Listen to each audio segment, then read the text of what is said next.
Assalamualaikum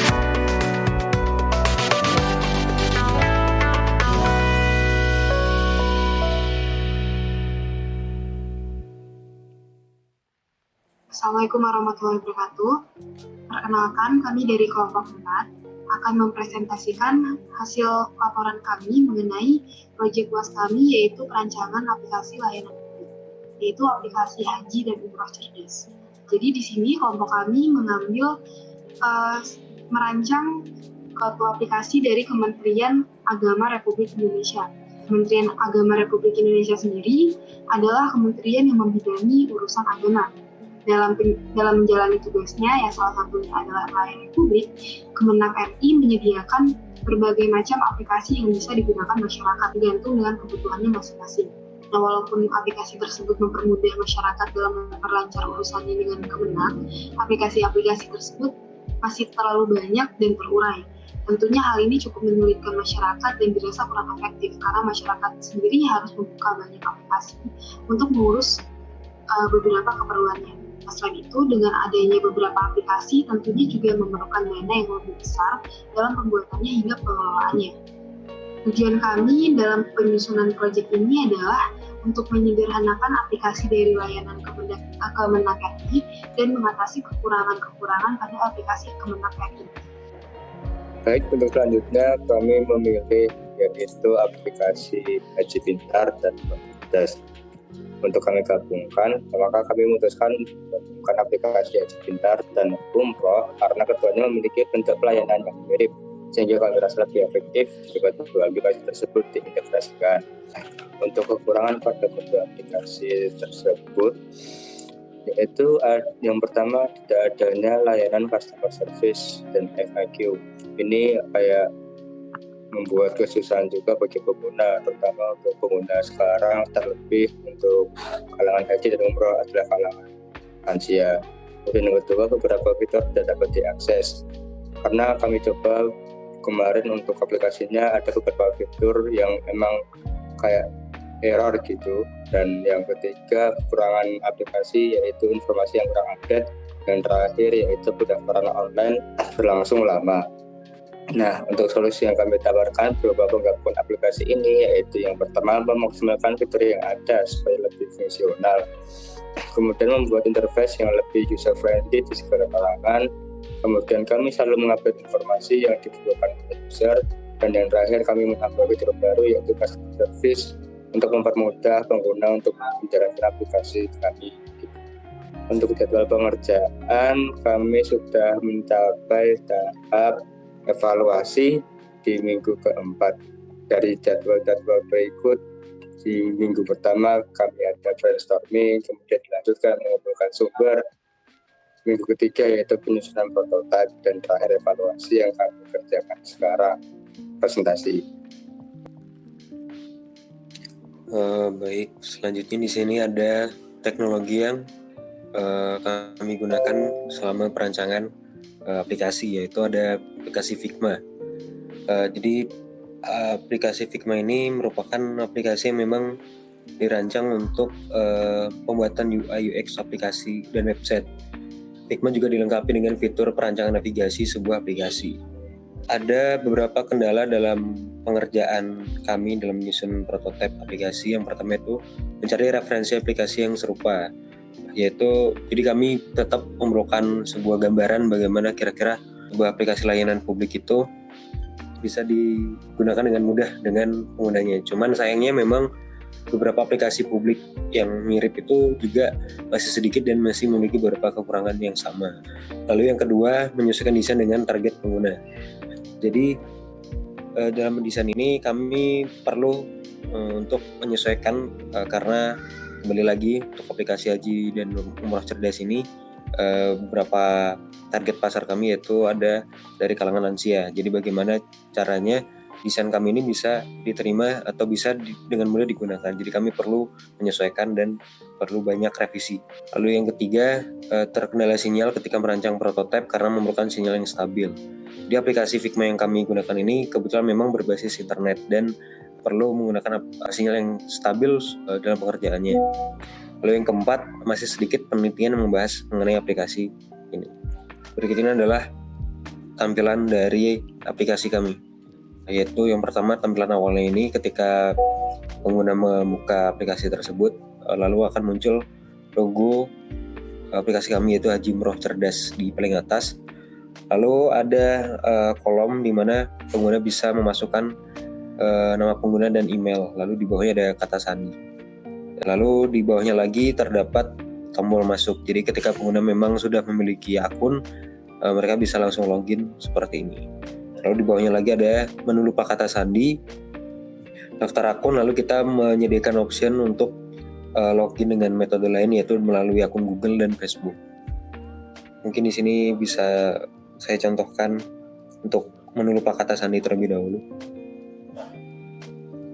Jadi ketika pengguna mengklik menu tersebut, pengguna harus memasukkan email mereka untuk diverifikasi sebelum mereka mengganti kata sandi mereka. Ada menu back di atas. Lalu ada daftar akun. Ketika pengguna mengklik menu daftar akun, nantinya akan muncul tampilan seperti ini, yaitu ada logo, lalu di bawah logo terdapat semacam form yang harus diisi oleh pengguna. Ya, yang pertama itu ada kolom nama pengguna, lalu ada email, nomor handphone, kata sandi baru, lalu konfirmasi kata sandi baru. Lalu di bawahnya lagi ada menu daftar. Jadi ketika pengguna telah mengisi semua formnya, mereka bisa langsung mengklik menu daftar. Lalu di bawahnya lagi kami tetap menyediakan opsi untuk metode lain untuk login ya. Jadi mereka tidak perlu mendaftar. Jadi login melalui Google atau Facebook bisa. Setelah kita back dulu. Setelah ini mungkin ketika pengguna sudah memiliki akun, mereka bisa memasukkan email mereka seperti ini. Lalu ada kata sandi. Karena seperti ini kami tetap memberikan fitur semacam ini untuk merahasiakan kata sandi mereka untuk menjaga privasi pengguna. Lalu pengguna bisa langsung klik masuk. Lalu setelah mereka masuk ke dalam aplikasi, maka akan muncul tampilan seperti ini. Untuk pojok kiri atas terdapat logo, lalu sebelahnya ada kolom untuk mereka bisa search. Lalu di bawahnya ada beberapa layanan-layanan yang kami tawarkan. Yang pertama ada layanan dalam negeri, layanan luar negeri, pendaftaran haji dan umroh, Haji dan Umroh Plus, nomor porsi umroh, PIHK, regulasi, serta daftar biro umroh. Lalu di bawahnya ini ada menu juga, menu bar. Yang pertama itu ada home, lalu di sini ada menu bantuan atau customer service seperti ini kurang lebih. Lalu ada menu akun seperti ini. Icon ini merepresentasikan terkait menu sub-menu yang ada di aplikasi ini. Pertama adalah layanan dalam negeri, digambarkan oleh ikon pesawat kecil. Lalu ada layanan luar negeri dengan ikon pesawat dengan mesin jet. Lalu ada ikon pendaftaran umroh dan haji. Ini digambarkan dengan orang yang memakai pakaian untuk haji dan umroh. Ada udah haji dan umroh plus, digambarkan dengan ikon Ka'bah. Lalu ada nomor porsi umroh yang digambarkan dengan ikon orang perkumpulan orang yang mengantri. PHK ini penyelenggara haji khusus, digambarkan dengan list regulasi-regulasi yang mengatur umroh dan haji ini. Lalu ada yang terakhir, daftar biro umroh yang sedia. Di sini terlihat beberapa icon menghilang, mungkin karena dari Figma-nya juga sering error seperti ini. Jadi yang pertama ini ada pendaftaran, pembatalan, lunasan, dokumen-dokumen haji. Lalu ada ikon pesawat ini, pendaftaran perjalanan haji. Ini ada pendaftarannya. Lalu ada layanan luar negeri, masih banyak yang hilang juga. Ada akomodasi berupa penginapan, konsumsi, menu transportasi juga. Peta akomodasi ini peta di mana peta akomodasinya berada. Lalu ada peta transportasi, yang terakhir adalah perjalanan haji. Jadi ini mapnya kemana, hajinya ini arahnya kemana, seperti itu. Pada pendaftaran haji dan umroh, harus mengunduh form yang untuk mengisi data-data pendaftaran seperti nama, nomor induk keluarga, atau persyaratan lainnya. Setelah itu, setelah mendownload dan mengisinya, Pengguna diharapkan untuk mengisi form nama, email, nomor handphone, dan catatan yang maksimal terdiri dari 150 karakter. Apabila sudah tercantumkan, bisa dikirimkan. Daftaran Anda sedang diproses. Jadi penerimanya bisa dihubungi melalui nomor handphone yang sudah tertera atau email yang sudah tertera. Lalu ada Haji dan Umroh Plus. Ada BPHU, PIHK, pendaftaran umroh, pendaftaran haji khusus, pendaftaran umroh khusus, informasi jamaah haji khusus, dan yang lain-lain.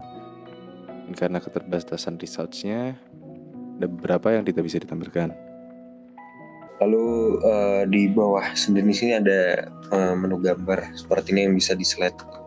Kurang lebih seperti ini. Lalu terdapat menu customer service yang sebelumnya tadi setelah saya tunjukkan. Di paling atas ini ada FAQ, yaitu pertanyaan-pertanyaan yang sering kali ditanyakan, kurang lebih seperti ini.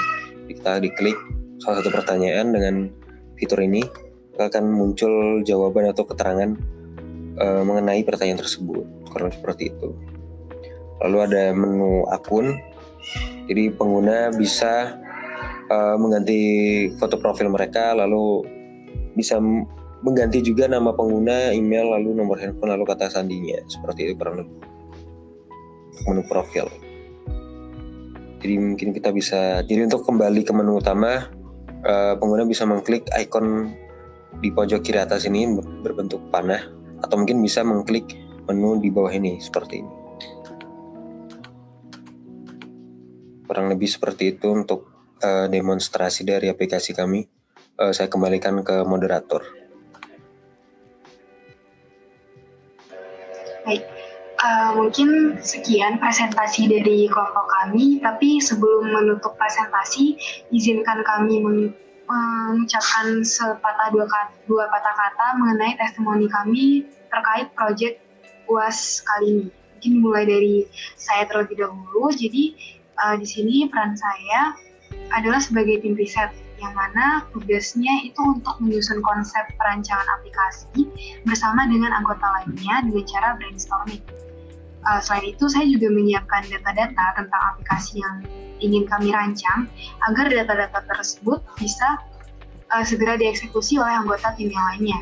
Selain itu, saya juga bertanggung jawab dalam penyusunan PowerPoint untuk presentasi per minggunya. Biasanya di kelas kami ada laporan per minggunya. Nah, di samping presentasi juga, saya bertanggung jawab dengan pembuatan laporan akhir proyek dengan bantuan rekan-rekan lainnya juga. Lalu hal yang saya dapat pelajari dari proyek ini adalah mengetahui tentang layanan-layanan publik milik pemerintah dan kekurangan yang ada di dalamnya. Dari proyek ini juga saya belajar bagaimana mengatasi kekurangan-kekurangan yang ada dalam aplikasi layanan pemerintah. Selain itu, saya juga dapat belajar bagaimana membuat sebuah layanan informasi yang efektif dan efisien, sehingga aplikasi tersebut dapat digunakan dengan mudah oleh penggunanya. Seperti itu. Baik, untuk saya sendiri pada proyek kali ini memiliki job desk sebagai perancang prototipe dan desain aplikasi. Jadi untuk job desk saya sendiri, setelah saya mendapatkan hasil riset dari Adinda, maka saya akan mulai merancang prototipe dari hasil riset tersebut. Dan untuk langkah-langkahnya, pertama untuk saya sendiri mencari referensi terlebih dahulu mengenai aplikasi yang serupa seperti yang sudah dijelaskan sebelumnya. Lalu setelah itu saya mulai merancang bagaimana struktur fitur-fiturnya, lalu kembali ke desainnya seperti itu. Hal yang bisa saya dapatkan dari proyek kali ini adalah saya bisa mengetahui bagaimana seharusnya sebuah aplikasi layanan publik itu mulai dari fitur-fiturnya, mulai dari bentuk pelayanannya dan sebagainya. Lalu secara garis besarnya, secara umumnya apa saja yang kira-kira dibutuhkan oleh pengguna dalam sebuah aplikasi, fitur-fitur apa aja yang wajib ditambahkan dalam sebuah aplikasi, kurang lebih seperti itu. Pertama, yang saya lakukan di sini yaitu membuat rancangan wireframe atau kerangkanya sendiri menggunakan Whimsical. Lalu setelah didiskusikan dengan Mas Noval dan kawan-kawan yang lainnya, kita membuat prototipenya dialihkan ke Figma. Dengan Figma ini membuat flow-nya seperti kayak flow login ini gimana, arah login lewat Google gimana, dari page ini kemana, dari kemana, seperti itu. Dan membuat beberapa halaman-halamannya. Mungkin juga kesan dari saya juga atau yang saya rasakan sendiri, membuat aplikasi layanan publik yang efektif dan efisien itu cukup sulit. Jadi menu-menu dan layanannya itu banyak. Kalau untuk dijadikan sebuah super aplikasi juga salah satunya memakan banyak biaya nantinya, dan pastinya juga membuat masyarakat kebingungan karena menciptakan UI dan UX yang user friendly itu lumayan sulit. Ya, untuk dari saya sendiri yaitu dengan tugas saya sebagai director dan project manager, saya kayak untuk memantau dan mengamati teman-teman dari minggu awal untuk proses brainstorming yang dikerjakan oleh Kak Adinda, kemudian dari brainstorming kemudian eksekusi ke Figma-nya yang akan dilanjutkan oleh yang dieksekusi oleh Kak Taufal dan Kak Faiz juga. Jadi untuk proyek ini saya mengerti kayak untuk pembuatan aplikasi yang digabungkan, terlebih untuk super aplikasi ini tidak semena-mena untuk pembuatannya, jadi dipikirkan dengan matang seperti progres awal dari menu-menunya, kemudian bagaimana user dapat mengaksesnya, apakah terjadi error atau tidak, kemudian dari segi desainnya pun harus dipastikan agar semua kalangan dapat mengerti dan menggunakan aplikasi kami. Kurang lebih seperti itu dari saya. Sekian.